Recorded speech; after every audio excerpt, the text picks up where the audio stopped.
Okay, we just got back from visiting the Milwaukee Public Museum, and we were looking at how culture impacts one's posture and movement. First, starting off, I just wanted to say that I feel that hard laborers are more susceptible to having that anterior head tilt that we see in a lot of people. Many of the exhibits showed people who were hard laborers and who were constantly carrying things on their back, kind of their whole livelihood on their back, their children, food, water, shelter, everything. And having all of that weight on your back is going to put a lot of stress and strain on your muscles and joints. If you have, say, I don't know, like 50 to 100 pounds on your back pretty much every day, you're going to be struggling a lot to kind of keep yourself forward and kind of have those hunched shoulders and forward head tilt compared to nowadays where the most that we have on our back is probably 15 to 20 pounds carrying around our backpack.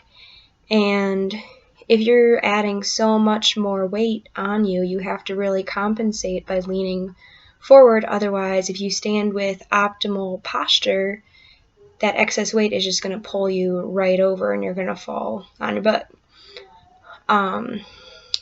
Compared to our culture today, most people aren't manual laborers anymore. There's still a few out there, and you're going to see that forward head tilt, and you might see that in students too, because we're constantly leaned over at our computers or with our nose in a book for reading for biomechanics. But you're not really seeing much of that stress on our back having us leaning forward and needing to compensate, because a majority of people nowadays kind of rely on technology to do the work for them. And they look and they're like, oh, how can I make my life easier by developing this technology or this machine to put together car parts or do heavy lifting and carrying where all I have to do is push a button instead of dragging it over myself. The environment also has a huge impact on one's posture and movement. I feel that having uneven surfaces compared to flat level surfaces really impacts one's posture and movements. Back at a lot of the exhibits, it was the entire Earth's surface. It wasn't what we have nowadays with, flat roads and sidewalks for us to walk on.